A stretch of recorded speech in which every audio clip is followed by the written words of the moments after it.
Monsieur le professeur Brahim Alaoui, chère doctorante, cher doctorant, bonjour. Permettez-moi tout d'abord de vous souhaiter, au nom de Monsieur le secrétaire perpétuel de l'Académie du Royaume du Maroc, la bienvenue à l'Académie du Royaume du Maroc et notamment à l'Institut académique des arts pour le lancement de ce cycle de séminaires qui est un cycle un peu particulier cette fois-ci parce qu'on va entamer une série de séminaires sur les arts. Enfin, l'intitulé et le thème global de ce séminaire est « Histoire de l'art moderne et contemporain au Maroc, ancrage et réécriture ». Ce thème est proposé par M. Brahim Alaoui. Je le remercie vivement au nom du secrétaire perpétuel, au nom de l'Académie et en votre nom, vous aussi, toutes et tous. Et je suis vraiment ravi que je vois un petit peu beaucoup de participantes et de participants, notamment des deux institutions, les deux écoles des beaux-arts, celle de Tétouan et celle de Casablanca. Bienvenue alors. Monsieur Brahim Alaoui, qui est celui qui a proposé, qui supervise ce cycle qui va se composer d'un certain nombre de séminaires que nous allons organiser pendant presque 6 mois, n'est-ce pas, c'est Alaoui? Ouais. Presque une année, voilà. De toute manière, vous aurez le programme par la suite parce que je sais que parmi vous, il y a toujours un noyau dur, c'est-à-dire il y a toujours un nombre d'étudiantes et d'étudiants qui suivent avec nous, avec l'Institut académique des arts, et vous allez bien sûr participer et suivre les différents séminaires pour les mois prochains.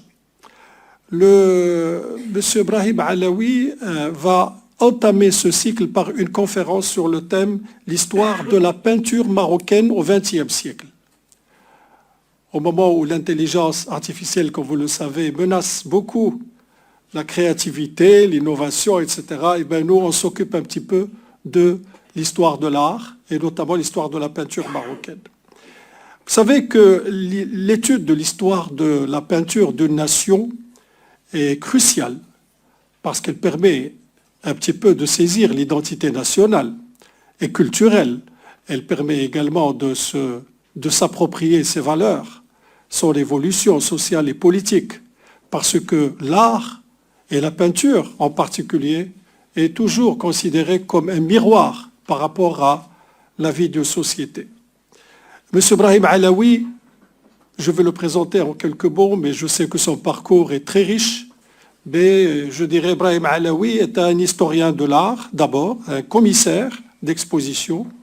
C'est un chercheur, il a démarré sa carrière au musée de l'art moderne de la ville de Paris. Il a ensuite été directeur du musée de l'Institut du monde arabe à Paris entre 1987 et 2007. Il a bien sûr organisé plusieurs expositions qui ont contribué à la renommée de l'institution, de l'Institut du monde arabe.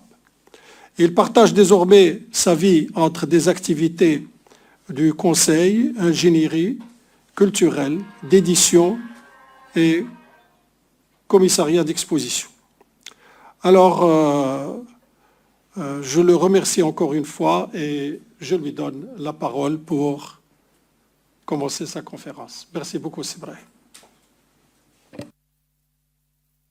Merci, Saab Jalil, pour cette présentation élogieuse. Saab Jalil n'est pas là. C'est Bachir. Oui.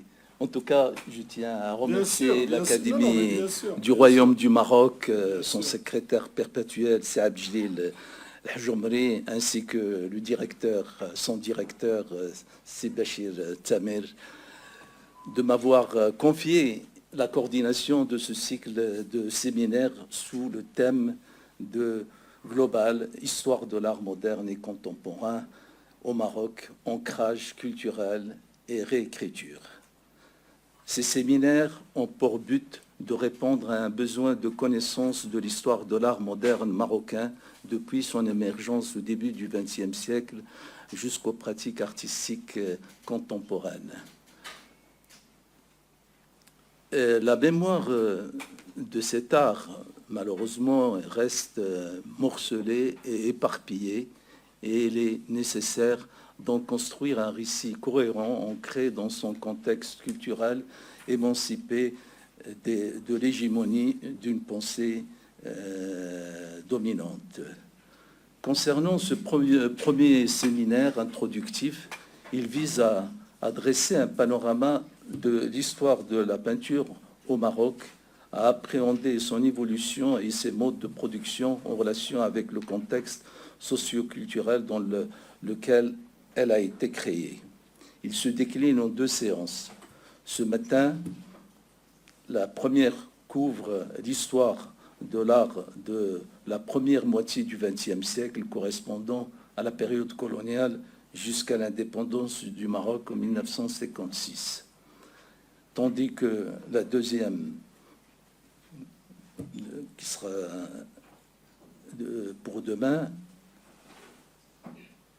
elle concerne la seconde moitié du XXe siècle, période de la décolonisation et de la construction d'une modernité artistique marocaine.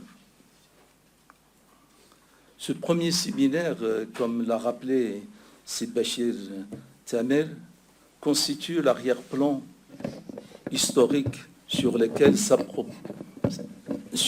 s'appuieront les 3 séminaires prévus en 2026, permettant à chaque professeur invité d'apporter son éclairage sur la façon de réécrire l'histoire de l'art de manière inclusive.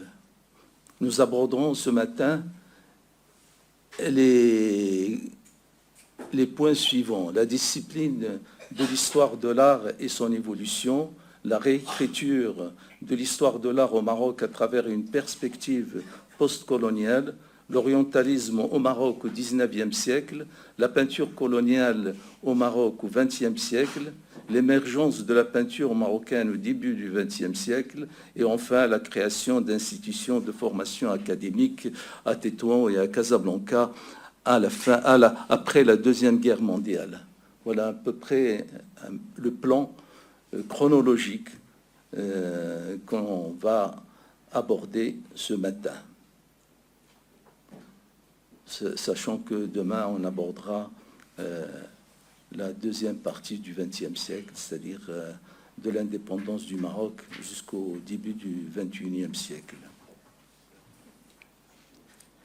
Au préalable, il convient de définir ce qu'on entend par histoire de l'art, avant d'examiner les approches critiques relatives à sa réécriture.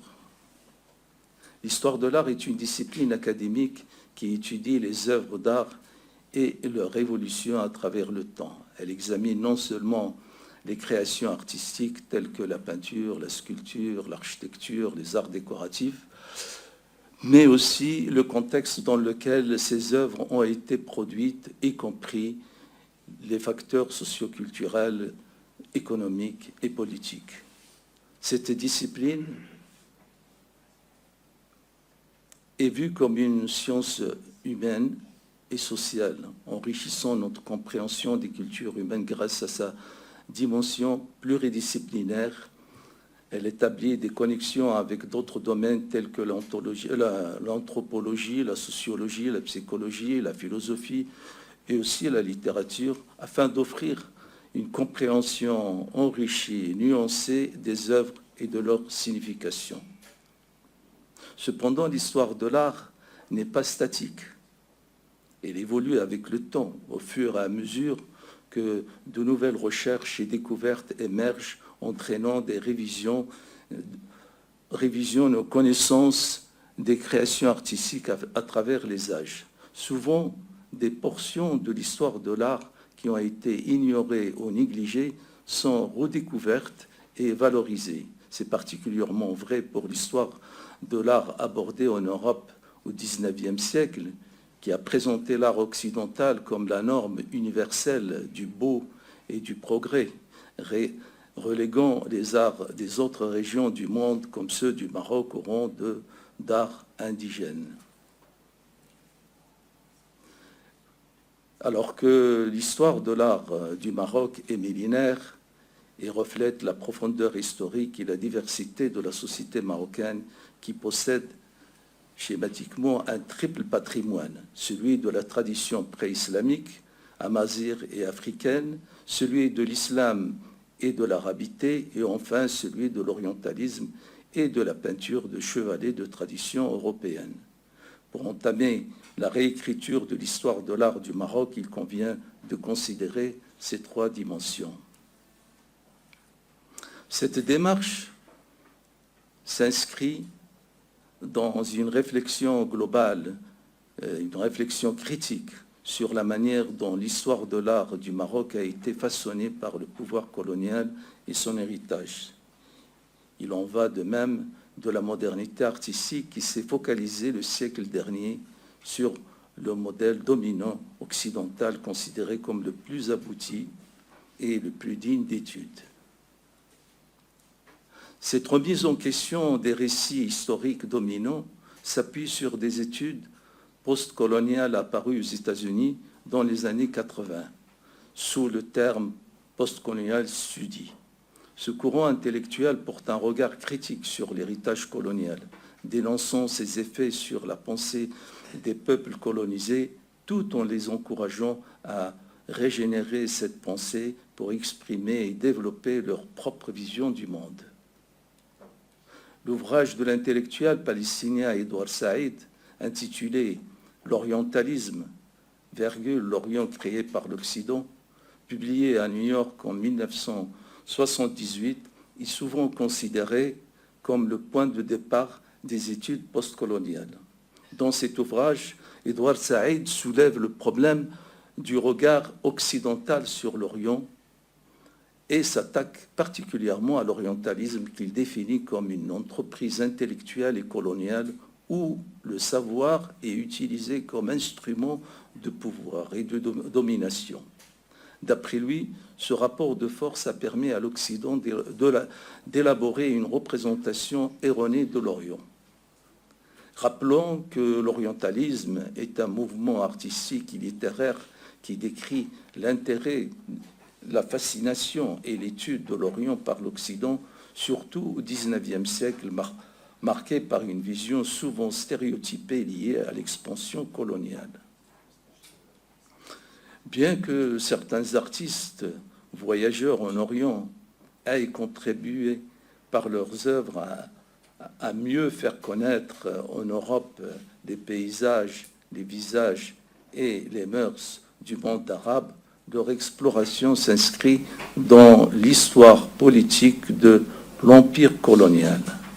Cette dimension idéologique de l'orientalisme que conteste Edouard Saïd, sa critique s'adresse justement à la dérive de certains orientalistes dont la représentation, souvent empreinte d'exotisme et de fantasmes, sont humiliantes. Selon Edouard Saïd, leur vision contribue à l'instauration de clivages culturels irréductibles entre l'Orient et l'Occident.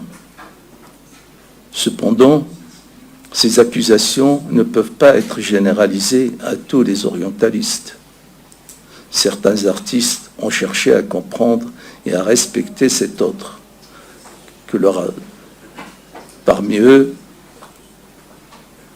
se trouve Eugène Delacroix, qui visite le Maroc en 1832 et qui s'enthousiasme pour cette nouvelle source d'inspiration.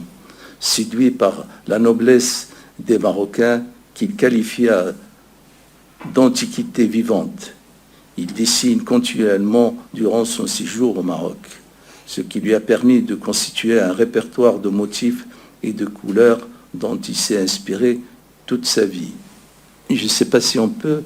Ah oui, voilà, un peu le carnet de Eugène Delacroix, où on voit un peu à la fois ce reportage graphique et aussi des notes prises sur le vif, qui ont permis justement, sachant qu'à l'époque, on ne pouvait pas voyager avec de la peinture ou des toiles. Donc le seul outil qui était à la portée de l'artiste étaient les carnets.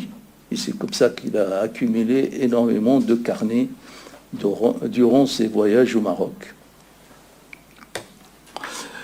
L'autre artiste, c'est Henri Matisse, également, qui a séjourné à Tanger durant l'hiver 1912 et 1913, tout comme Paul Klee, qui a voyagé en Tunisie en 1914. Ces deux artistes d'avant-garde, engagés à l'époque dans un mouvement de remise en question des principes de représentation figurative hérités de la Renaissance italienne, ont rencontré les arts de l'islam qui leur a permis de découvrir un nouveau regard. Ces artistes ont contribué avec talent à démontrer comment ces échanges artistiques entre l'Orient et l'Occident ont enrichi l'art moderne lors de sa constitution. On parle souvent de deux sources d'influence de l'art moderne, l'art africain et les arts de l'islam. Deux expressions artistiques qui ont marqué la naissance de l'art moderne en Occident. En somme, la réécriture de l'histoire de l'art postcolonial est un champ riche et en constante évolution qui invite à une réflexion nuancée sur les relations entre art et idéologie. Il incite à une approche inclusive qui célèbre la diversité des expressions humaines exprimées à travers l'art.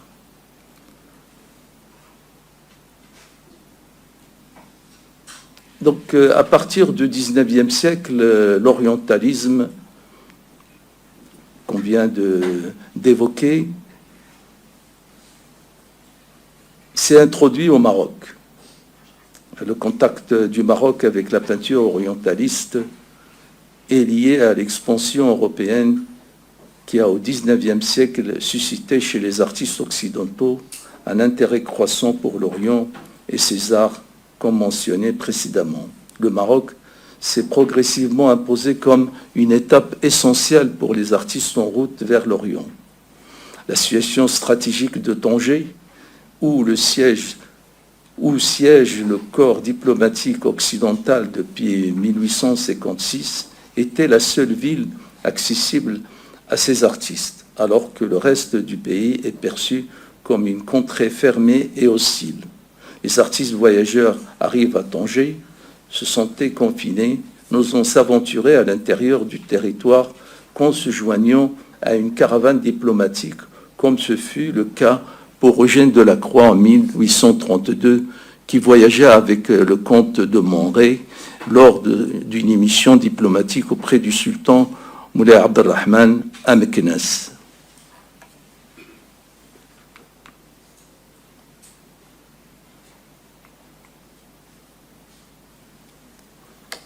Ça, c'est le fameux tableau de la réception de Moulay Abdelrahman à Meknès, peinte par Eugène Delacroix. À partir de ses carnets, parce que c'est une grande toile qui fait 3 mètres de hauteur et qui est au musée de Toulouse.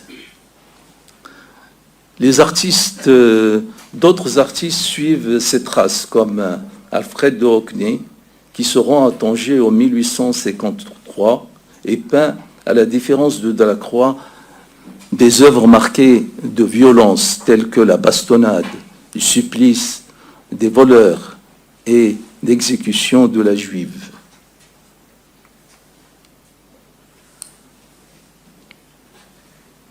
Ça, c'est Regnault. Voilà. Ça, c'est de Alfred Doodeg. On voit la différence entre Delacroix, qui fait l'éloge du Maroc, et le regard orientaliste d'Alfred de Hockney, qui, lui, ne voit au Maroc que la violence, la cruauté et le drame. C'est cet aspect, justement, qui a été dénoncé par Édouard Saïd dans sa critique de l'orientalisme. Le peintre espagnol Mariano Fortuny séjourna à Tanger en 1860 avec ses disciples tels que José Tapiro et d'autres artistes, sachant que Mariano Fortuny était très connu, aussi bien en Italie qu'en Espagne, et qu'il avait constitué une sorte de cour qui le suivait un peu partout dans ses voyages. À tel point que même des artistes français comme Henri Regnault et Georges Clairin ont été influencés par Fortuny. Et ces deux artistes arrivent à Tanger, ces deux artistes français arrivent à Tanger en 1869. Ils louent une maison à la Médina et aménagent leur atelier. Regnault y peint sa célèbre toile L'exécution sans jugement sous les rois morts de Grenade. C'est celle qu'on a vue auparavant. Voilà. Et cette toile, connue pour sa représentation intense de la cruauté et de la violence, est aujourd'hui conservée au musée d'Orsay à Paris. Donc on voit le décor, c'est l'Alhambra, et le personnage est un Tangérois qui s'appelle Aqalay. Maintenant, dans les archives, on comprend celui qui a posé pour cet artiste pour justement peindre cette horreur. Mais c'est un chef-d'œuvre de l'orientalisme. Quand on voit l'exécution, le réalisme, aussi bien de l'architecture, le décor, que du personnage, l'expression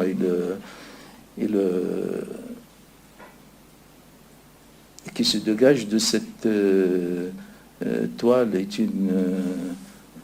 c'est une expression d'une émotion de violence et de cruauté. Benjamin Constant est un autre artiste qui a été stimulé par le succès des artistes orientalistes, sachant qu'au XIXe siècle, les artistes orientalistes avaient des salons, ils étaient très courtisés, et il y a eu toute une série de peintres qui ont suivi un peu ces artistes et ont fait le voyage au Maroc et ailleurs en Orient. Benjamin Constant, stimulé par le succès des artistes orientalistes, visita plusieurs fois Tanger entre 1870 et 1883. Sa production orientaliste se distingue par la représentation de femmes lascivement installées aux terrasses ou enfermées dans des harems, souvent de manière plus érotique que ses confrères. Et lui, Benjamin Constant, a opté pour la sensualité,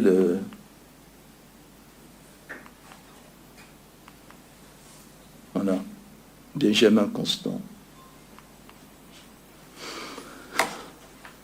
C'est aussi un autre fantasme, hein, entre la cruauté et la sensualité. Et donc,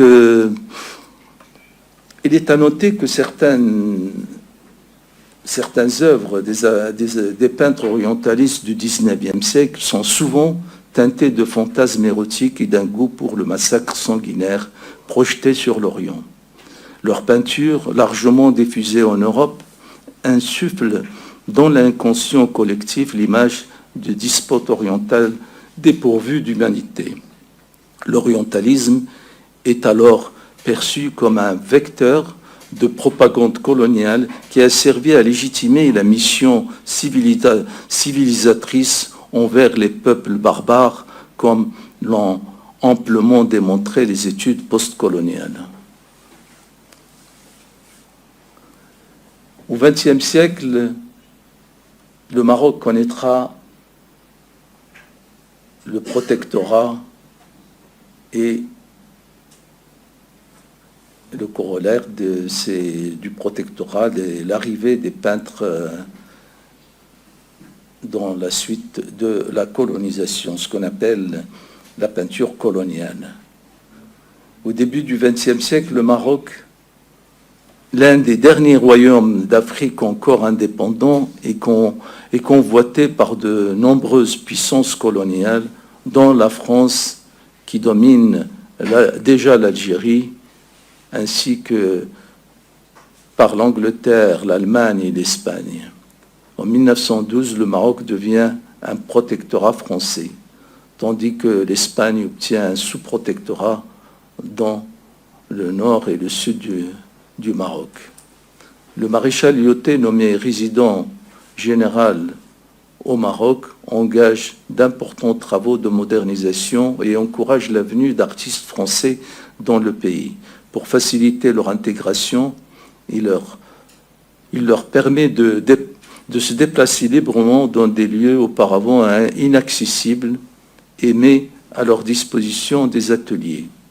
C'est ainsi qu'un mouvement artistique dit art colonial émerge durant la période du protectorat français entre 1912 et 1956.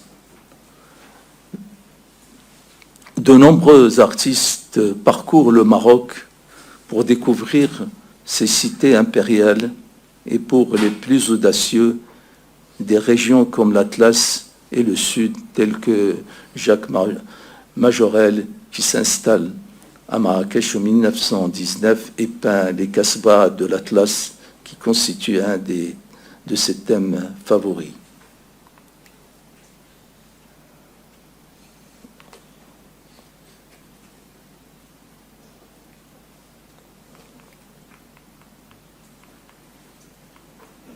Ça, c'est Rbati qu'on abordera plus tard. Voilà.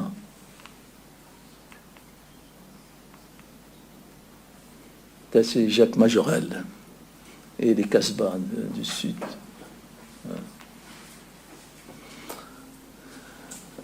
De son côté, l'Espagne, l'artiste Mariano Bertucci s'installe à Tétouan et incarne le peintre du protectorat espagnol par excellence. Il est nommé en 1926 inspecteur en chef des services des beaux-arts et des arts et métiers indigènes, puis directeur de l'école des beaux-arts de Tétouan lors de sa création en 1945.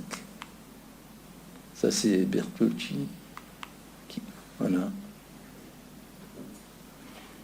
Vous remarquerez que leur style est tout à fait différent des artistes orientalistes du XIXe siècle. Moins de violence, plus de réalisme,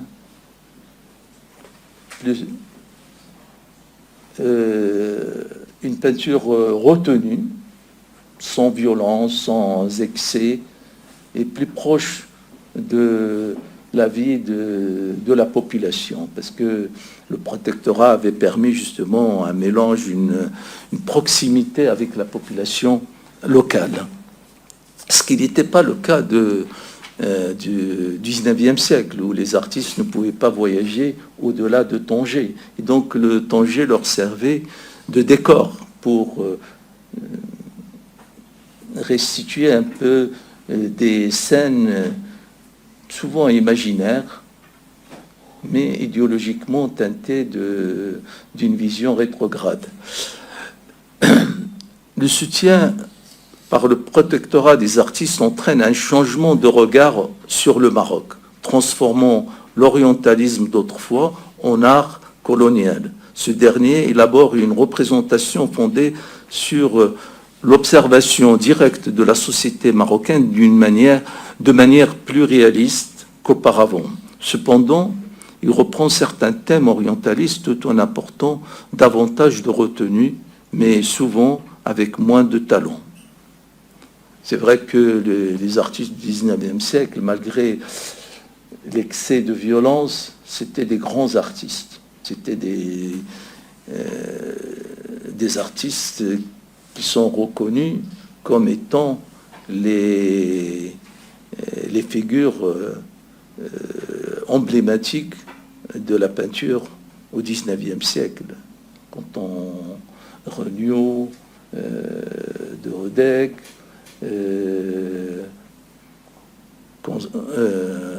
et d'autres, de Lacroix, n'en parlons pas, on l'a déjà évoqué. Donc, ce changement de regard qui s'est opéré au XXe siècle a permis à beaucoup d'artistes de voyager et de peindre un Maroc sous le protectorat. De ce fait, le Maroc hérita de cette époque une riche iconographie picturale et photographique coloniale qui reste une thématique fertile pour les études postcoloniales destinées à comprendre la représentation du Maroc dans l'imaginaire colonial.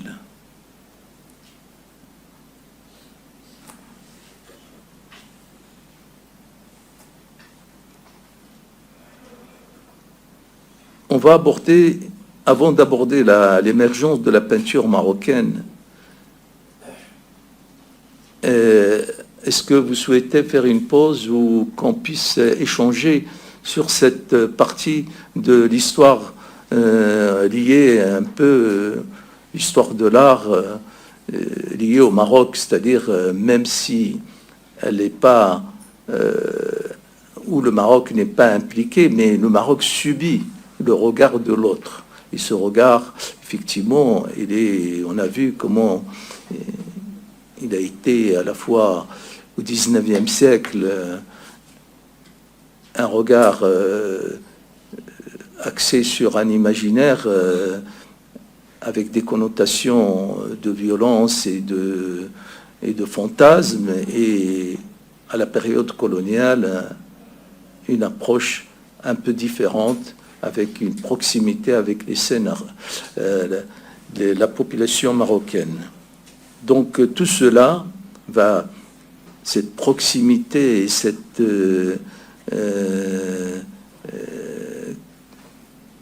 présence des artistes européens au Maroc va favoriser l'émergence de la peinture marocaine au début du XXe siècle.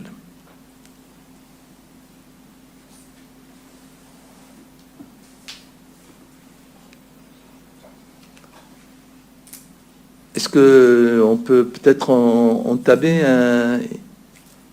des échanges, un débat ou d'idées, si vous avez des questions sur cette période?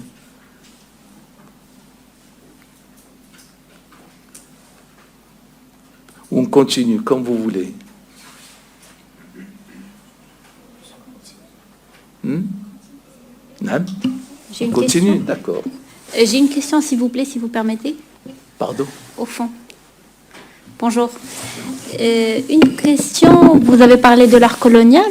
Est-ce que les artistes avaient une prédilection pour la peinture des intérieurs, des extérieurs, du paysage?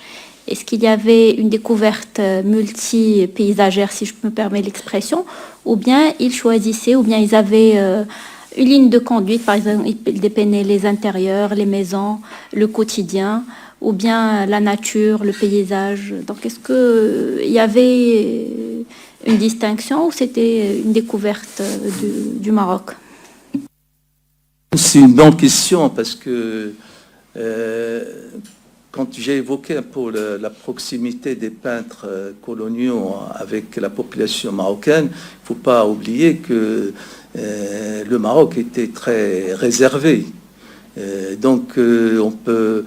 leur espace où ils peuvent circuler, où ils peuvent peindre, ce n'est que des espaces publics, les paysages, les souks, les bazars, mais pas à l'intérieur. C'est très rare, sauf exceptionnellement, parfois, font poser certaines, entre parenthèses, des prostituées pour évoquer un peu l'intérieur du Maroc. Le Maroc, aussi bien pour les peintres que pour les photographes, n'avait pas le droit de dépasser la rue.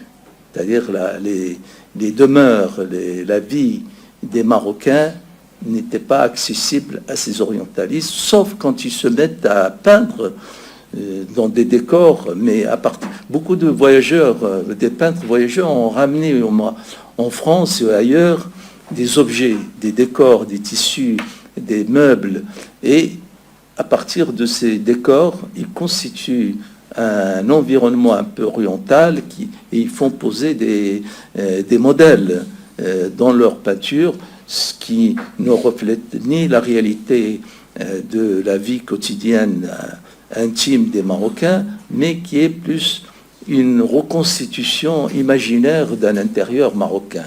Donc voilà, ça c'est une bonne question, parce que c'est vrai que on dit que les artistes européens sont invités à circuler au Maroc, mais avec des limites. Avant le 19e siècle, avant le 20e siècle, le 19e siècle, ils étaient cantonnés dans une seule ville qui est Tanger. Peut-être parfois Tétouan ou les environs de Tanger, mais pas au-delà. Sauf quand ils sont accompagnés par des diplomates dans un voyage officiel, accompagné par une armée marocaine. J'ai une autre question à propos de l'agenda des artistes. J'ai une question à propos de l'agenda des artistes qui sont venus au Maroc durant cette période pour faire de la peinture autour du Maroc. Est-ce que tous ces artistes, ils sont venus avec une agenda coloniale, ou peut-être envoyés par l'armée française ou espagnole pour précéder l'intervention militaire coloniale? Est-ce que tous ces artistes sont venus pour cette raison, ou bien ils étaient des autres artistes qui sont venus plus individuellement? Et comment le regard de ces artistes était différent ou peut-être similaire? Oui, c'est ce que je disais tout à l'heure, c'est-à-dire qu'on ne peut pas généraliser cette condamnation de l'orientalisme, parce que les artistes, c'est des individus. Certains ont travaillé pour la cause coloniale, ça c'est sûr, connu, reconnu, qui ont été comme des reporters de guerre et qui ont accompagné et qui ont fait l'éloge des conquêtes coloniales. On le connaît, il y a certains artistes, d'ailleurs Fortuny a travaillé pour l'armée espagnole, Bertucci, pardon, a travaillé pour l'armée espagnole avant de revenir et de s'installer définitivement à Tétouan. Donc il faut nuancer. Il y a des artistes effectivement qui étaient des porte-drapeaux du colonialisme, et d'autres c'était des individualités qui ont voyagé pour découvrir et pour s'inspirer et pour renouveler leur regard et leur peinture. On a vu Delacroix par rapport aux autres artistes. C'est un artiste qui a été impressionné, qui a été influencé par la culture et par le paysage et par la couleur et par les Marocains en général. Donc c'est un homme qui avait une empathie envers le Maroc et qui a su l'exprimer d'une manière élogieuse dans sa peinture. Par contre, certains artistes, comme on a vu Regnault ou d'autres, ce sont des artistes qui ont été marqués par une idéologie coloniale et d'un orientalisme, un regard orientaliste qui servait un agenda du colonialisme. Comme on l'a vu, c'est une propagande, c'est une manière de montrer que cet Orient est décadent et qu'il fallait le civiliser. Voilà.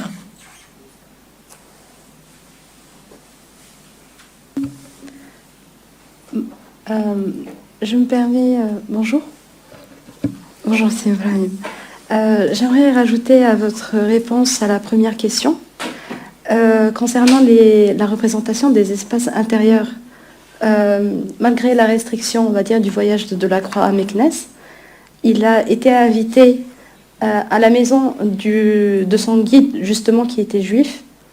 Et je citerai même un tableau qui s'appelle « Le mariage juif », où justement il représente l'espace intérieur et la documentation de cet espace, ainsi des personnes et des traditions. Donc, Vous avez tout à fait raison. exceptionnellement Delacroix, comme je disais, c'est un artiste qui a essayé d'être très proche des Marocains. Et comme je disais que malheureusement, l'accès à l'intérieur des maisons marocaines était presque interdit. Et donc les seuls habitants, les seuls Marocains de confession juive avaient la possibilité d'inviter des étrangers. Parce que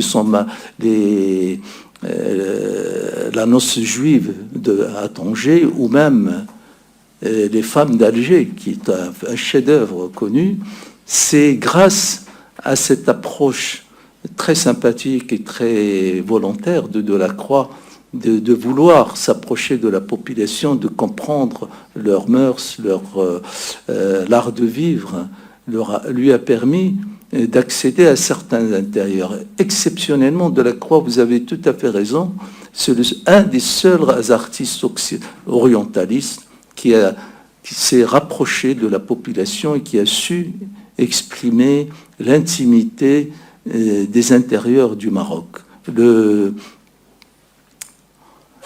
tableau Noces juives à Tanger, c'est un tableau très chargé d'émotions, parce que pour la première fois, il a démontré que la cohabitation entre les Juifs et les Marocains, c'est une réalité quotidienne. Dans ce mariage, dans ce tableau, ce fameux tableau, on voit des musiciens musulmans et juifs, des invités musulmans et des invités juifs, tous autour de cette fête de mariage. C'est l'éloge d'un Maroc de cohabitation et de paix. En Algérie, c'est pareil. Il a pu s'introduire dans une famille algérienne grâce justement à sa proximité avec certains Algériens qui lui ont permis de s'introduire chez leur famille. Et aussi, c'est un chef-d'œuvre. Les femmes d'Alger, c'est un des chefs-d'œuvre de Delacroix. Donc, voilà deux exemples qui démontrent qu'il y a des exceptions. C'est vrai que, mais pour le reste des orientalistes, et même pour les photographes, souvent. L'exemple aussi, c'est de quelqu'un qui a beaucoup admiré le Maroc et qui a été marqué par le Maroc, c'est Matisse.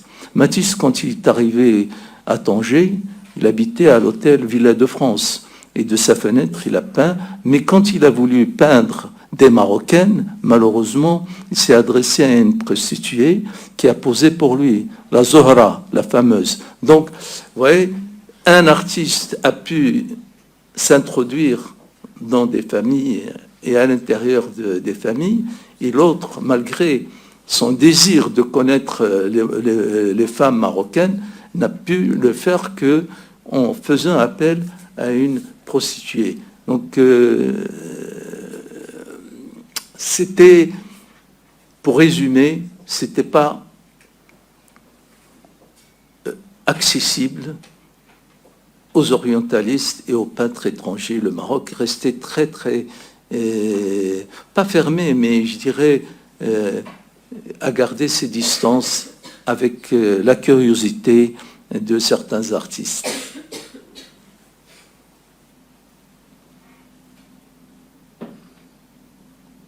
D'autres questions ?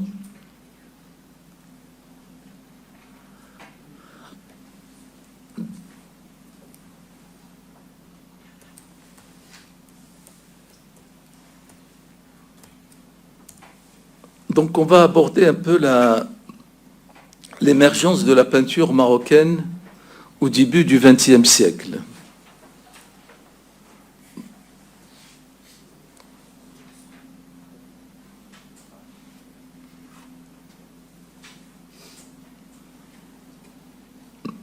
Donc c'est dans ce cadre de la présence des peintres à l'époque coloniale, des peintres occidentaux, des peintres européens,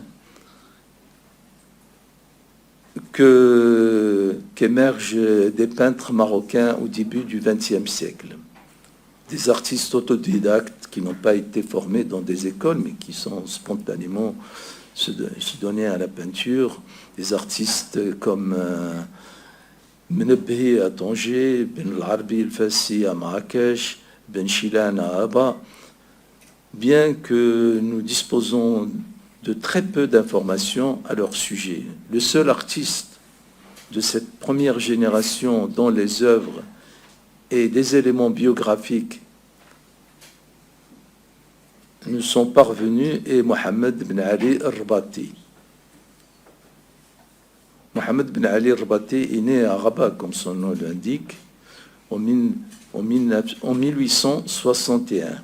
Il quitte sa ville natale avec sa famille pour s'installer à Tanger.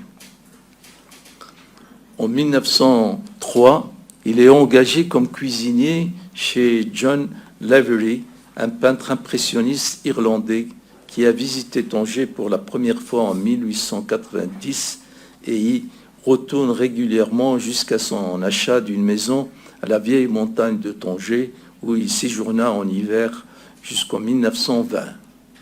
Un artiste très connu, un peu mondain, et connu pour être un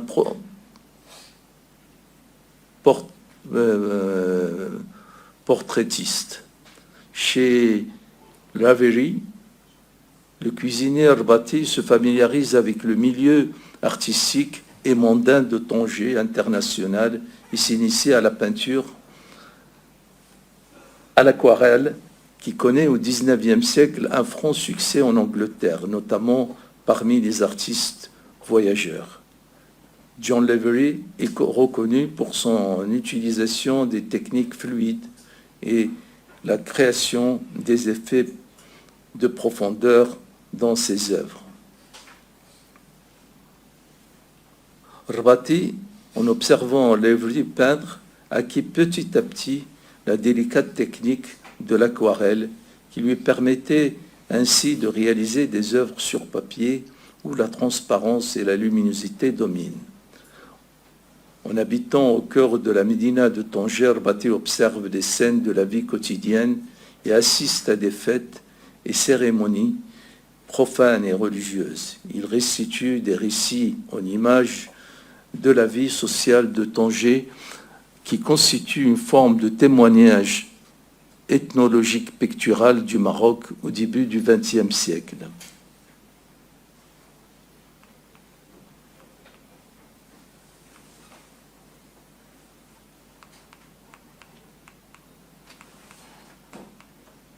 Voilà les œuvres de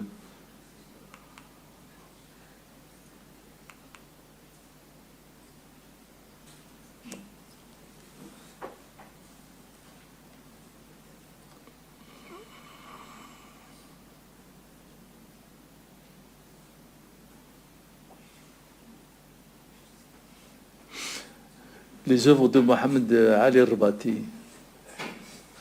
Vous remarquerez qu'il y a à la fois une schématisation des personnages, mais aussi une volonté de créer une certaine profondeur, une sorte de troisième dimension dans ces représentations, et aussi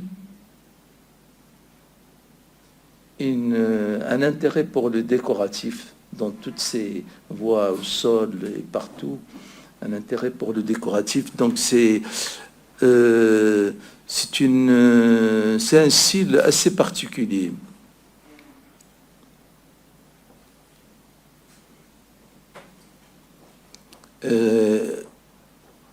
Mohamed Ben Ali Rabati expose à Londres en 1916 à la galerie Goupil, et 3 ans après, il expose à Rabat au palais de Mamounia avec l'appui de Prosper Ricard, chef de service des arts indigènes du Maroc. De ce fait, Mohamed Ben Ali Rabati est considéré comme le premier peintre marocain à avoir adopté une peinture bidimensionnelle à l'occidentale, caractérisée par une schématisation des formes, une attention accordée au décoratif et une suggestion de profondeur. Il il élabore aussi une esthétique de symbiose.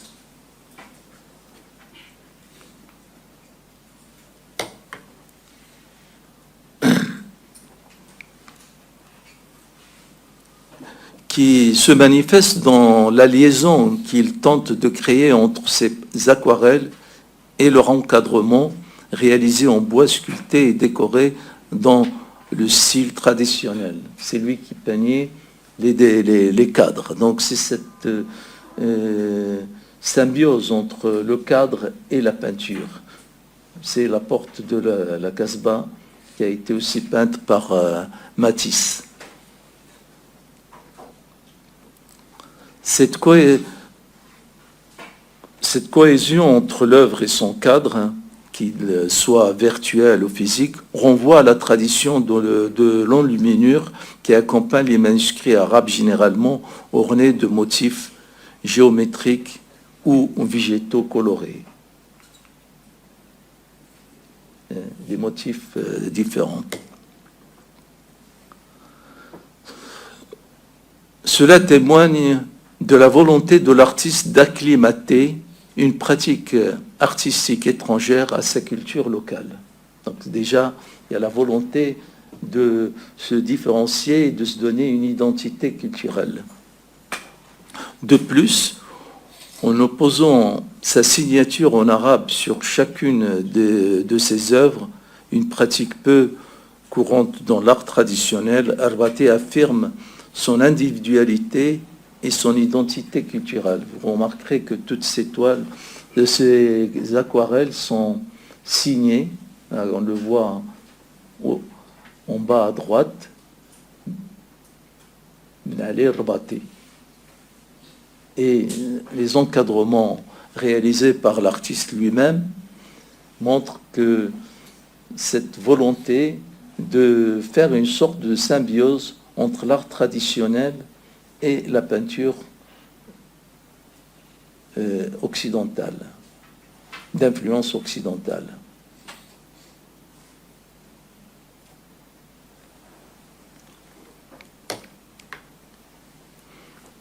Une œuvre qui témoigne d'une activité plastique marocaine au début du XXe siècle et qui amorce l'histoire de sa peinture moderne. Donc on peut considérer comme Arbaté comme étant le précurseur de la peinture d'influence occidentale au Maroc et aussi celui qui a amorcé l'écriture de l'histoire de la peinture au Maroc. On peut considérer comme étant le fondateur, quelque part, d'une pratique artistique nouvelle qui va se développer, parce que vous pouvez remarquer qu'il n'a pas seulement copié, il n'a pas seulement imité, il n'a pas seulement été influencé, il a voulu créer une écriture qui lui est propre, c'est-à-dire en imposant un cadre, en signant en arabe et en... tout à l'heure, on a évoqué l'intérieur de la société. Et lui, il a pu peindre les femmes, les cérémonies, les intérieurs et les extérieurs.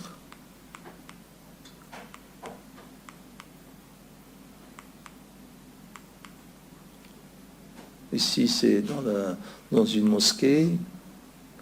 Ici, c'est à la Médina. Ouais. Voilà. Donc, il a aussi peint des aquarelles à l'intérieur des maisons et autour de sa famille et d'autres voisins. Et donc, c'est quelqu'un qui a su peindre aussi bien l'intérieur que l'extérieur de Tanger. Donc à partir de cette production artistique d'Arbaté, le Maroc va commencer à connaître d'autres artistes autodidactes. Durant le protectorat, le Maroc voit surgir d'autres peintres autodidactes qui s'adonnent à une peinture spontanée, souvent encouragée dans leur vocation par les Occidentaux, à l'instar de Ahmed Ya'qoubi, remarqué par l'écrivain américain Paul Bowles Hafez en 1947.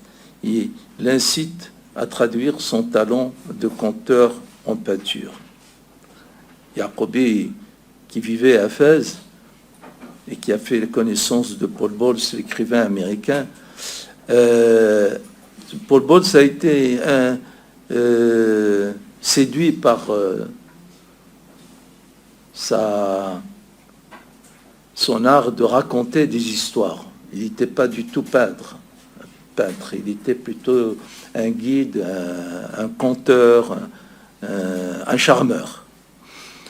Paul Bowles l'invite à s'installer auprès de lui à Tanger, où il côtoie les artistes écrivains majeurs de la bête génération.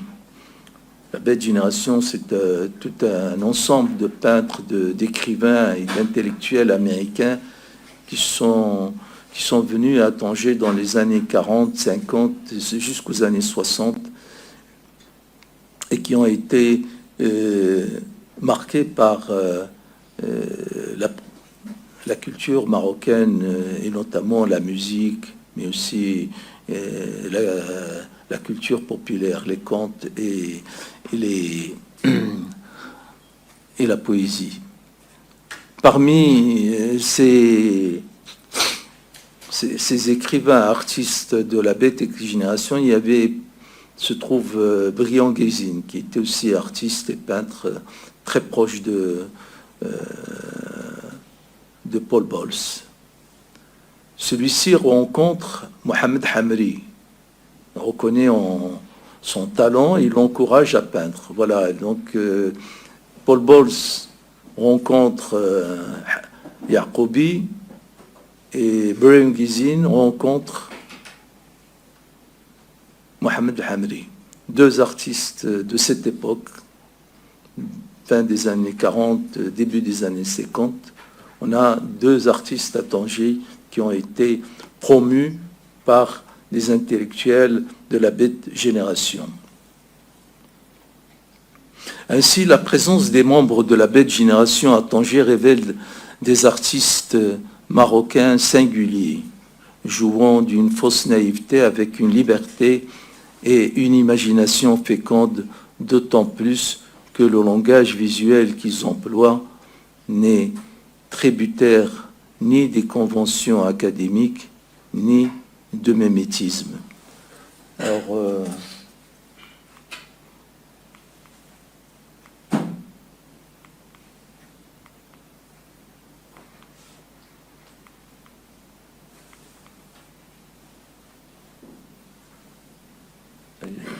pardon,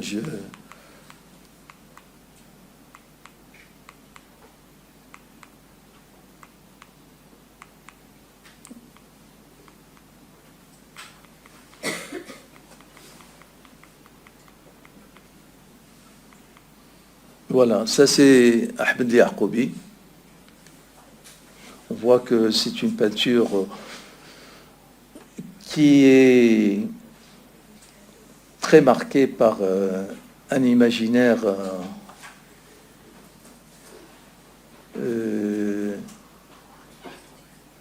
assez fantasmagorique, mais aussi influencé par le peintre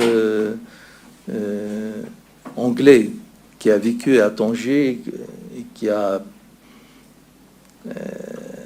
rencontré Ahmed Ya'qoubi. C'est le peintre Bacon. Bacon a vécu à Tanger dans ces années, début des années 50 et a fréquenté la bête génération, et il a fait connaissance de Ya'qoubi, et on voit un peu quelques influences de Bacon dans la peinture de Yaqoubi. Voilà, on voit un peu une peinture un peu surréaliste, un peu très personnelle, parce que elle n'imite aucun autre artiste. C'est une recherche personnelle assez intéressante. Donc on ne peut pas dire que c'est des peintres naïfs, c'est plutôt un peintre autodidacte qui a appris lui-même à faire de la peinture. C'est vrai qu'il a rencontré, il était entouré des grands artistes comme Bacon, mais aussi Brian Guizid, mais aussi d'autres intellectuels de la belle génération. Donc cette rencontre a permis l'émergence de deux artistes, Yaqoubi et Hamri. Hamri était beaucoup plus réaliste. Il n'était pas surréaliste, comme on dit. Donc, il a surtout peint la région dont il est issu. Il est issu du village Jigjuka. Jigjuka qui a été devenu une référence mondiale de la musique, où tous grands artistes américains, que ce soit les jazzmen, mais aussi les Anglais, les Rolling Stones, sont venus dans son village. Grâce à Hamri, la musique Jigjuka est devenue une musique connue internationalement.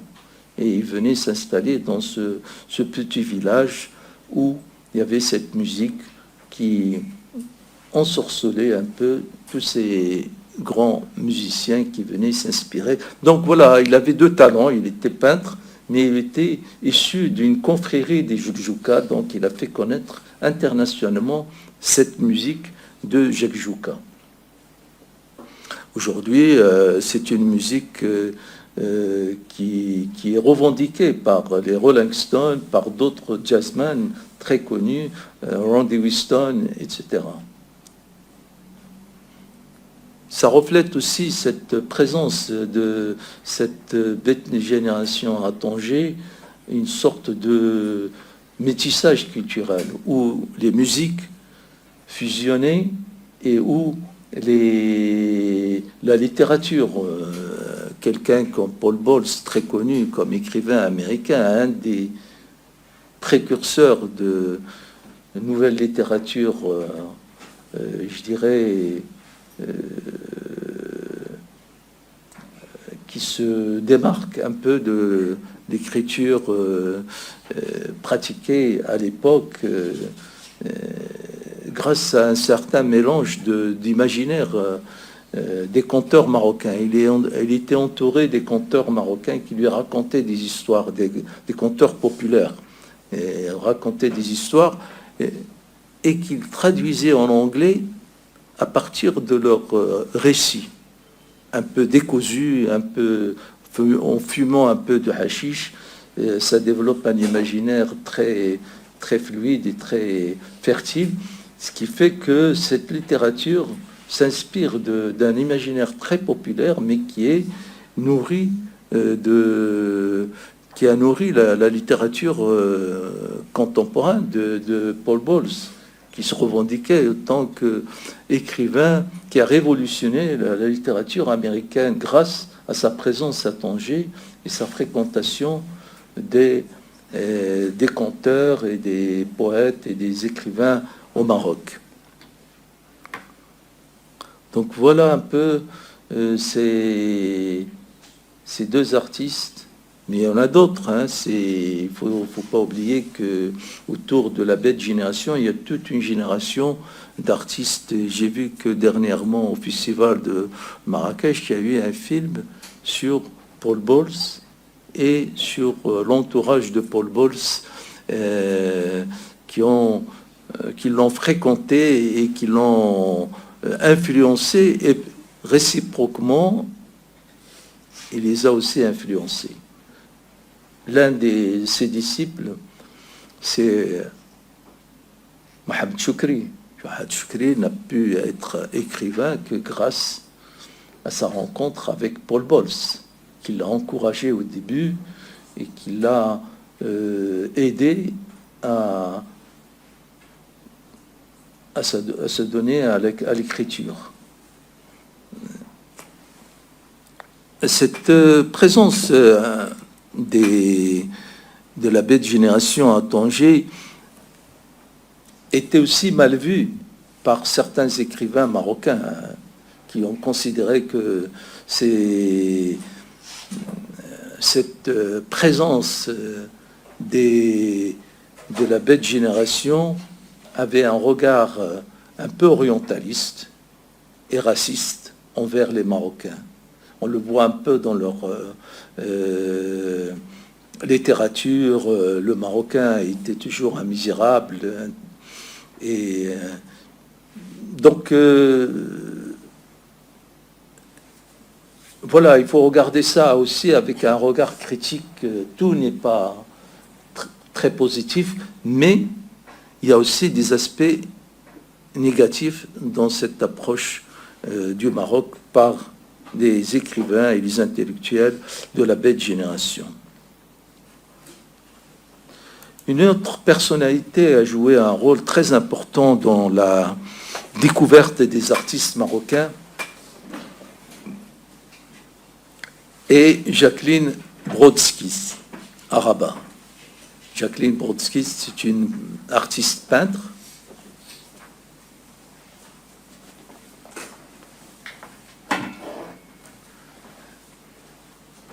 qui a joué un rôle très important dans la révélation des expressions picturales spontanées chez des jeunes issus des quartiers populaires.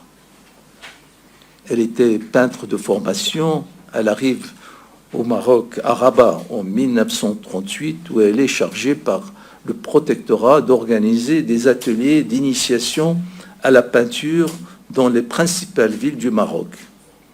À l'indépendance du Maroc en 1956, elle poursuit son action en animant des ateliers d'art spontané où elle repère des jeunes talents tels que Miloud Lbiad, Mohamed Al-Qassimi, Ahmed Al-Wardiri, Fatima Hassan Al-Farrouj et d'autres.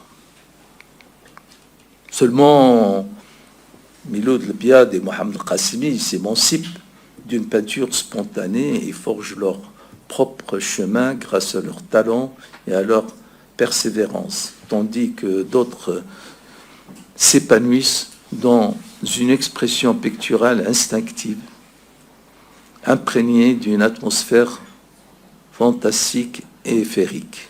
Ces artistes autodidactes s'inscrivent dans une tradition populaire, tant orale qu'écrite, et incarnent un double rôle de conteur et d'imagier. Voilà, ça c'est Moulay. Ça c'est Moulay Ahmed Drissi. Toujours Moulay Ahmed Drissi. Ça c'est l'Wardiri. Ça c'est Ben Allal. Ça c'est Fatima Hassan.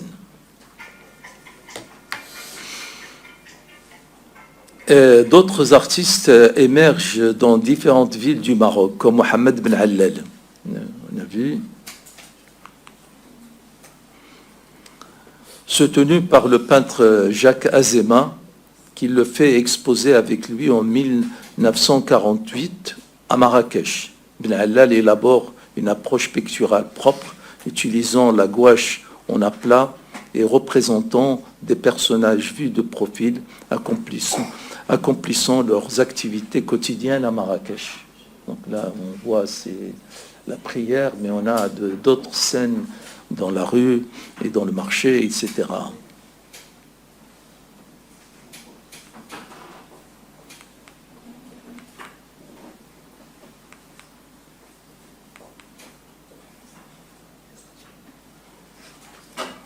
Moulay Ahmed Drissi, quant à lui, peint des silhouettes de personnages et des animaux filiformes, évoluant dans des paysages évoquant sa terre natale du Haut-Atlas. Drissi est un conteur par l'image, des scènes concises, minimum, on dirait du minimalisme, qui revêtent une dimension poétique singulière. Il avait un art d'évoquer des atmosphères, des ambiances avec le minimum de formes et de couleurs.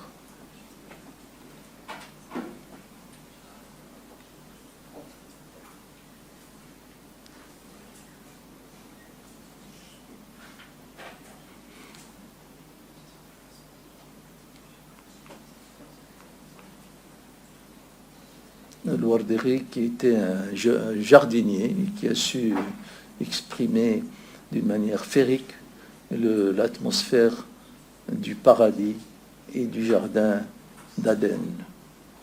On voit les fontaines, les palmiers, les jardins, les femmes, tout un conte de mille et une nuits évoqué dans cette peinture. Dans ce panorama d'artistes autodidactes, deux femmes peintres s'imposent sur la scène artistique marocaine post-indépendante, Fatima Hassan Farrouch et Shaibia Talal, qui ont toutes deux appris à peindre, l'une dans l'atelier de son mari et l'autre grâce à son fils. Ça, c'est Fatima Hassan.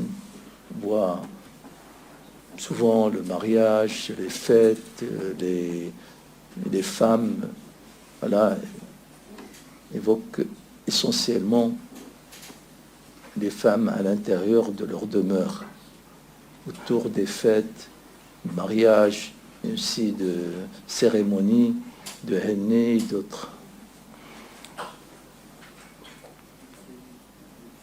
Shaibia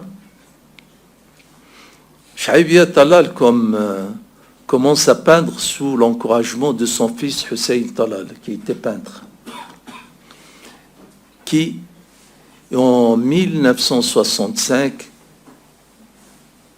la surprend en train d'essayer de s'essayer à la peinture et l'encourage à poursuivre. Lors d'un voyage de prospection artistique au Maroc de Pierre Gaudibert, alors conservateur au musée, découvre les gouaches de Shaibia et on en est profondément séduit.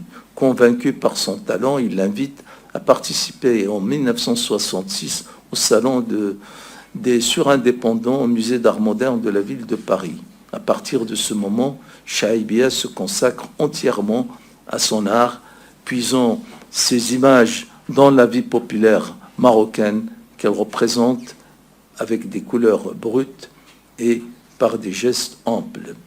Les personnages demeurent son sujet de prédilection.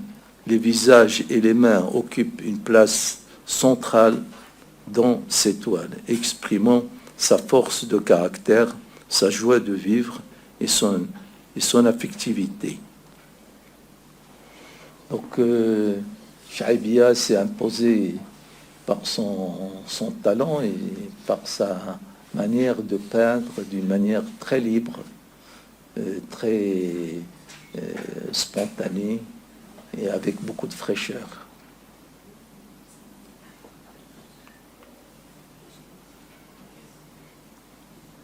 Ça, c'est des artistes du Sawira qu'on va...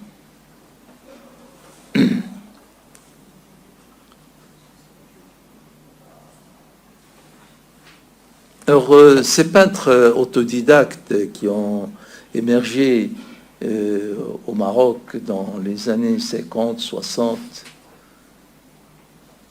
à un moment où des peintres marocains post-coloniaux, notamment les peintres de l'école de Casablanca, par exemple, ont commencé à critiquer l'encouragement par les étrangers de ces artistes, entre parenthèses, soi-disant naïfs.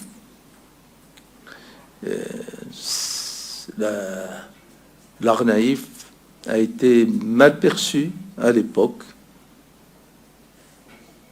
et face à à la présence importante de l'art naïf sur la scène artistique durant le protectorat, certains intellectuels marocains postcoloniaux portent un regard critique sur le soutien que leur est apporté par les Occidentaux comme Paul Bols et ses contemporains accusés de racisme et d'orientalisme.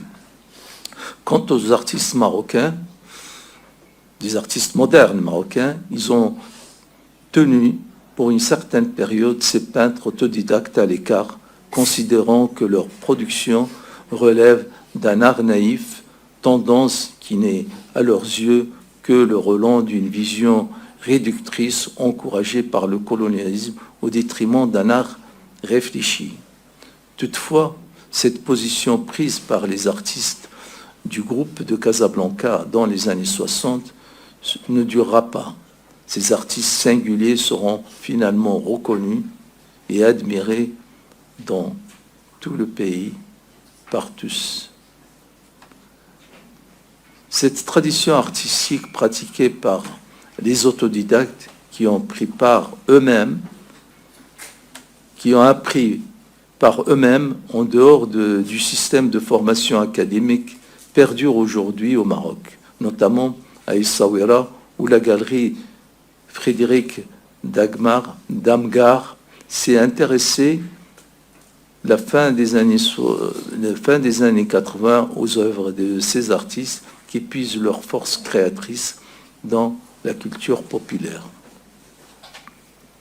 Donc aujourd'hui, cette pratique artistique continue chez certains artistes des Saouira, notamment Ada Tabal, qui est un des artistes les plus talentueux de ces artistes des Saouira. On voit un imaginaire aussi très très fertile, très développé, où les personnages représentent un peu les contes et les mythes populaires, mais aussi il faut rappeler que Tabal est un musicien de Gnawa. Donc on voit dans sa peinture cette influence de la cérémonie, de l'énergie et de l'imaginaire qui habite la musique de Gnawa.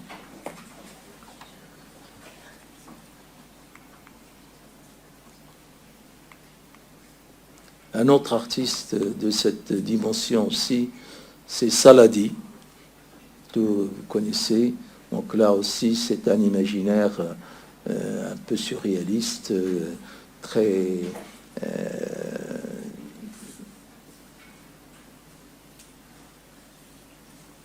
élaboré comme technique, comme représentation et comme précision dans des détails de sa peinture. Plutôt, c'est pas une peinture, c'est plutôt des aquarelles, à l'encre, des peintures à l'encre, à se développer au-delà de cette période et qui continue jusqu'aujourd'hui à se manifester et à s'activer sur la scène artistique marocaine.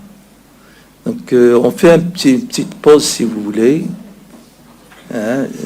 sauf si vous avez des questions à poser concernant cette période.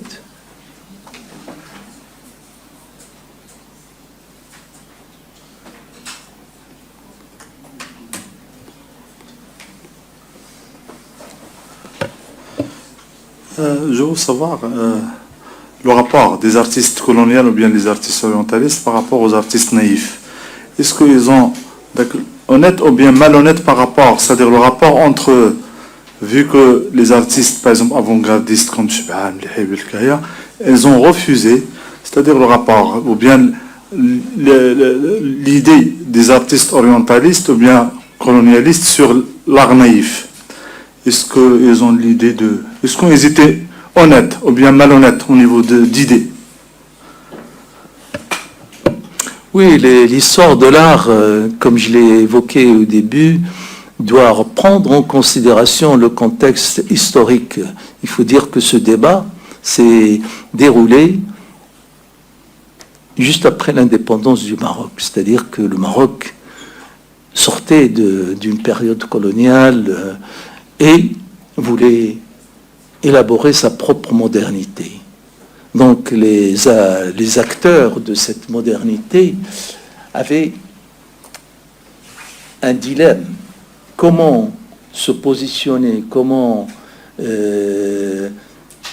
essayer de montrer une nouvelle image du Maroc indépendant et moderne, tout en rejetant un peu ce qui s'est passé auparavant, c'est-à-dire ce regard dégradant, ce regard un peu méprisant de la culture populaire marocaine. Il se trouve entre ces deux regards, le regard colonial et le regard nouveau des Marocains, une victime, je dirais, collatérale, qui n'est pour rien. Les artistes n'étaient pas mis en cause, mais c'est le regard de l'Occident encourageant une peinture naïve au détriment d'une peinture réfléchie a fait réagir des peintres marocains comme Chebaa, pas contre les peintres, mais contre l'idéologie qui propageait et qui manipulait un petit peu cette pratique artistique. D'ailleurs, ça n'a pas duré longtemps. Il se trouve que, par exemple, Chaaibia, Fatima Hassan, mais aussi Ibn Allal, Warderi ont été respectés par ces artistes. Ils se sont rendus compte que quand même c'est une expression populaire, un art qui émerge de l'imaginaire populaire, qui a une tradition de conteur. Et ils ont rectifié le tir, entre parenthèses, et ils ont reconnu que ces artistes n'avaient rien à voir avec le colonialisme, au contraire, ils reflétaient encore le plus authentiquement la culture populaire marocaine. Et je me rappelle moi-même, j'ai eu des discussions avec Farid Belkaya, avec Chebaa et Melehi, et ils ont tous reconnu ils ont un grand respect pour ces artistes-là. Et que c'est une période, malheureusement, il fallait marquer le coup, c'est-à-dire de rompre avec une vision coloniale dont il ne faut pas oublier que ces artistes exposaient où? À l'époque, les années 60, 50, dans les centres culturels français et étrangers, espagnols et tout ça. Jamais ils ont été encouragés. Et comment ils ont démarré?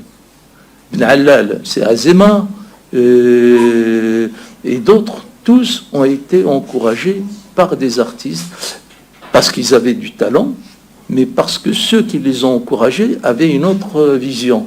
Donc voilà la contradiction et voilà la situation complexe de l'époque, qui mérite d'ailleurs un débat, une étude, de savoir pourquoi ces artistes ont été retenus à l'écart à une époque et comment, par la suite, ils sont devenus des artistes qui sont reconnus, ils sont dans des musées internationaux maintenant. Chaaibia a eu une carrière extraordinaire. Elle a été présentée à la FIAC, la Foire internationale d'art contemporain à Paris dans les années 80. Elle a eu une galerie française qui l'a soutenue. Elle est dans tous les musées, aussi bien marocains qu'étrangers, que dans les pays du Golfe ou ailleurs. Et pareil pour d'autres artistes comme Warderi, comme Moulay Ahmed Drissi, très très recherchés par des collectionneurs et par donc voilà, non, c'est l'art, les artistes autodidactes font partie de notre histoire. On ne peut pas les nier. Il y a eu, certes, une période de remise en question qui était tout à fait légitime, mais n'a jamais été un mépris ou un rejet catégorique de ces artistes-là par les artistes marocains et par les intellectuels. D'ailleurs, ceux qui ont encouragé Chahibia, c'est Fatima Mernissi. Fatima Mernissi a eu des entretiens et elle a été séduite par Chahibia, elle l'a accompagnée dans ses expositions, ses catalogues, elle a écrit dans plusieurs catalogues. Donc voilà une personnalité charismatique connue et reconnue internationalement qui a soutenu Chahibia. Abdelkrim Khatibi, pareil, il a encouragé aussi bien Chahibia que d'autres artistes de cette tendance. Donc on ne peut pas dire que le Maroc a rejeté catégoriquement. Le Maroc, certes, à une période critique, a remis en question les tendances ou le non-dit de ce qu'on voulait faire de ces artistes, mais en les démasquant, on a au contraire reconnu la valeur de ces artistes par la suite.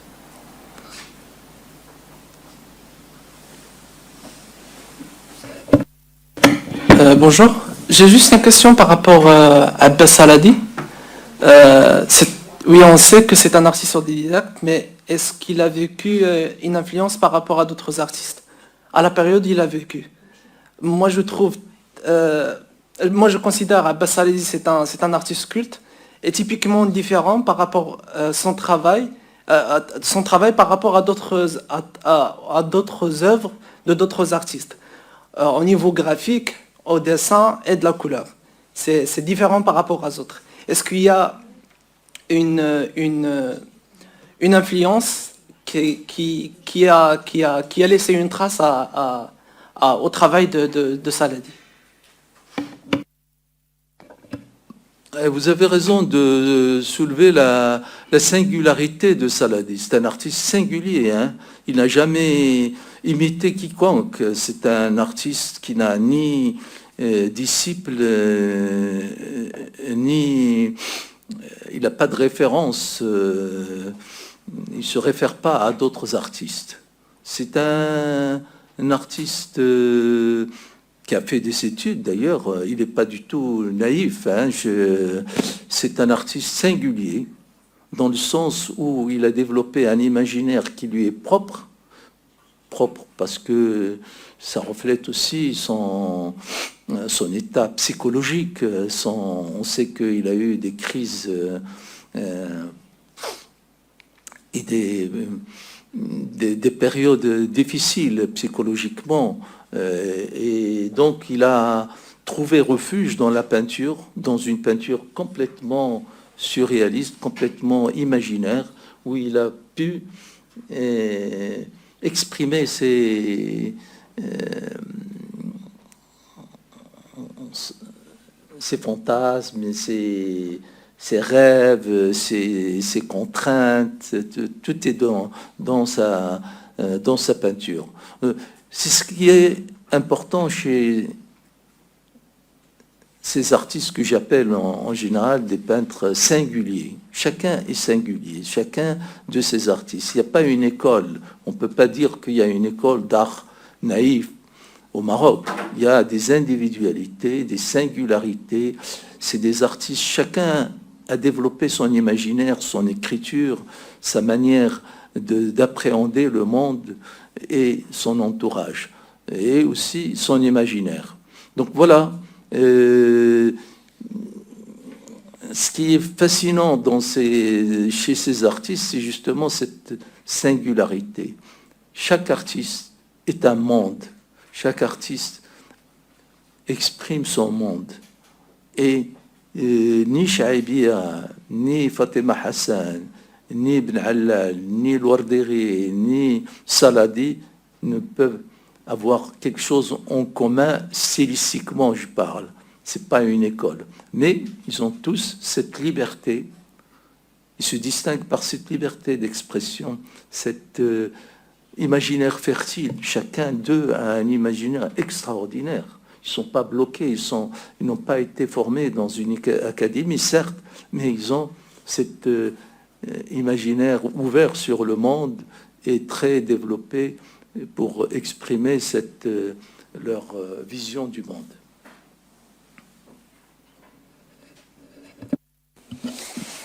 S'il vous plaît, est-ce que le Maroc précolonial, est-ce que dans le Maroc précolonial n'existait pas une forme de production picturale, de peinture, qui se rapproche de ce qui se produit à partir de l'orientalisme et du colonialisme?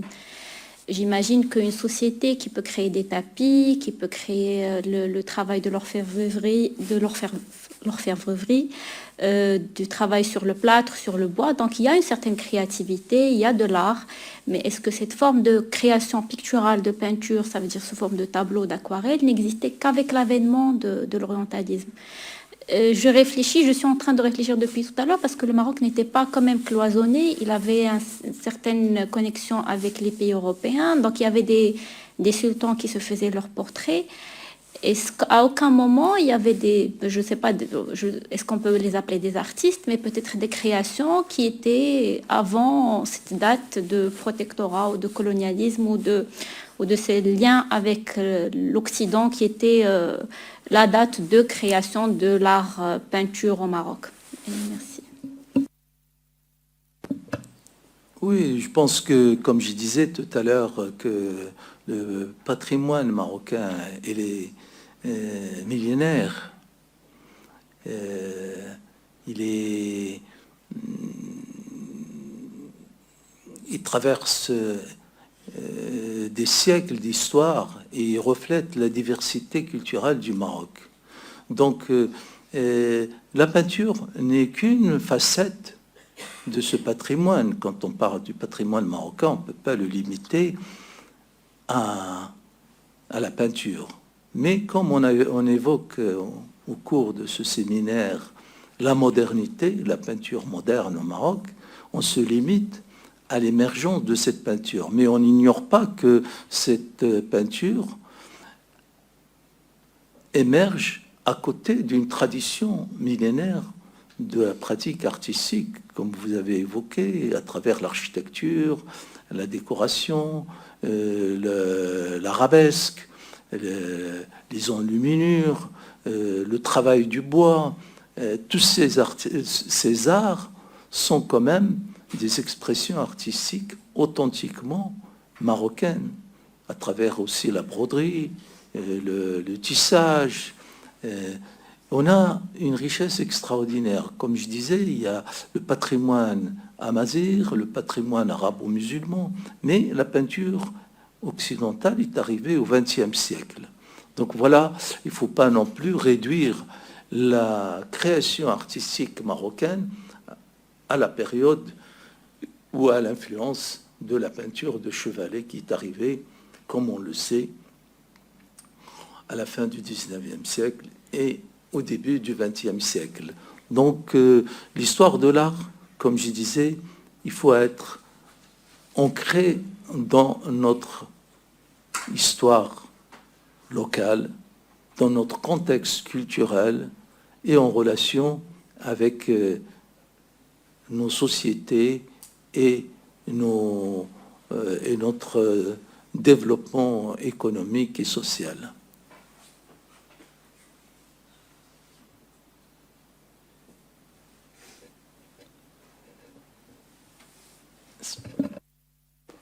Bonjour, professeur Alaoui.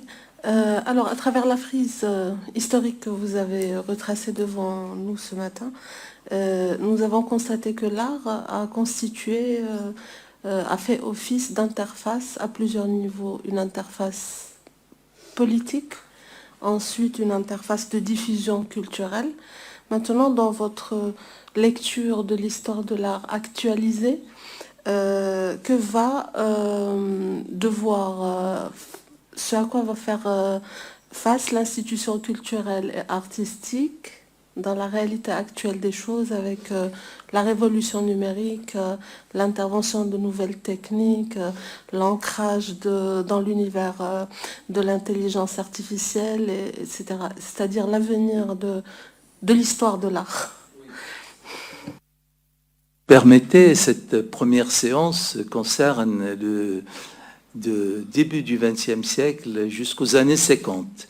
Demain, on abordera la Renaissance, ou je dirais l'émergence de l'art moderne marocain après l'indépendance, son évolution, le débat sur la construction d'une identité culturelle locale, d'une modernité marocaine, comment ça a été élaboré, débattu, constitué par des individus autour de l'école de Casablanca, mais pas seulement, et aborder justement la fin du XXe siècle et l'émergence de la contemporanéité avec des artistes que vous citez comme des artistes qui remettent en question la représentation figurative ou abstraite telle qu'elle a été pratiquée au XXe siècle, mais aussi l'adoption des nouvelles technologies comme l'image numérique, les installations, jusqu'à l'intelligence artificielle. Donc voilà, le débat est ouvert pour demain. Et si vous permettez, aujourd'hui, on se concentre sur cette période historique qui était fondamentale pour comprendre justement l'évolution de cet art, parce que effectivement, comme je disais, il y a eu des débats, il y a un regard critique sur cette période, et donc il fallait passer à autre chose. Et c'est le rôle des artistes qui sont revenus de l'étranger, qui vont entamer la construction d'une nouvelle identité culturelle moderne au Maroc.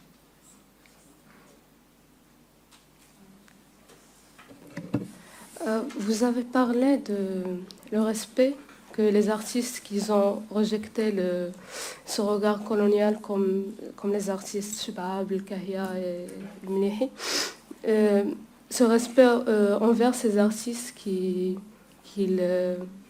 ont été marqués par d'autres artistes coloniales, ou bien ils exposent leur travail dans des institutions qui sont françaises ou espagnoles. Et pour continuer aussi la question de l'héritage des savoir-faire marocains qui sont artisanales, on peut voir clairement et remarquer dans les œuvres de ces artistes la qualité picturale qui est un peu de dé, qui rappelle aux miniatures et qui a une empreinte marocaine. Est-ce que le respect des artistes qui ont rejeté le colonialisme envers ces artistes, c'est évidemment à cause de comment leur art rassemble à notre héritage? J'espère que vous avez compris ma question. Oui, c'est comme je disais tout à l'heure, ces artistes, effectivement, ont su traduire cette dimension populaire qui était l'art de raconter des histoires, qui est ancrée dans notre imaginaire depuis notre enfance. Tout le monde a été bercé par des contes populaires de sa maman, de sa grand-mère ou de ses parents. Donc ces peintres ont su faire la transition entre une tradition de conteur à une nouvelle pratique de donner image à ces contes. C'est-à-dire, au lieu de raconter oralement, raconter picturalement cet imaginaire. Et donc, dans ce sens, c'est des artistes authentiques, c'est des artistes qui ont su justement traduire à leur manière, chacun à sa manière, cette transition vers une peinture, vers une écriture, je dirais, picturale. Et comme je le disais, ces artistes sont à la fois des conteurs et des imagiers. Sont des gens qui ont l'art de raconter et ils ont l'art de donner forme à ces contes, à cet imaginaire. Et c'est dans ce sens que c'est des artistes qui méritent beaucoup de respect et qui méritent aussi des études, des recherches, pour les valoriser encore plus, en connaissant un peu leur histoire, ce qui a animé leur imaginaire et ce qui a permis à ces artistes de s'affirmer et d'exister. J'espère que j'ai répondu à votre question. Hein? Ah oui, c'était effectivement autour de ça, comment ces artistes, ils n'ont pas été des artistes qui ont fait de l'art seulement parce qu'ils étaient influencés par des artistes français ou bien espagnols, mais c'était effectivement des artistes qui ont un héritage et qu'ils veulent transmettre cet héritage avec une nouvelle pratique qui est la peinture. Exactement, c'est ça. C'est-à-dire que quand on a abordé la question de l'art naïf, c'était pas des artistes qui ont été mis en question ou rejetés par les intellectuels. C'est plutôt cette idéologie qui consistait à encourager ces artistes au détriment des artistes modernes qui ont fait leurs études. Et les artistes, disons, autodidactes, ont leur présence. Ils sont tout à fait autonomes, même s'ils ont été encouragés, parce que quelqu'un qui encourage un autre artiste, c'est tout à fait légitime, parce que quand on sent que quelqu'un qui n'a pas fait des études et qui a ce talent et cette créativité, ben, tout le monde peut se tenir. Ce sont des artistes émergents. Mais le fait que ça s'est passé pendant la période coloniale a fait que ces artistes ont été un peu manipulés. Et c'est ça ce que les intellectuels marocains ont critiqué juste après l'indépendance du Maroc. Et je le redis, ces artistes sont tout à fait des artistes authentiques, reconnus et qui méritent respect et reconnaissance.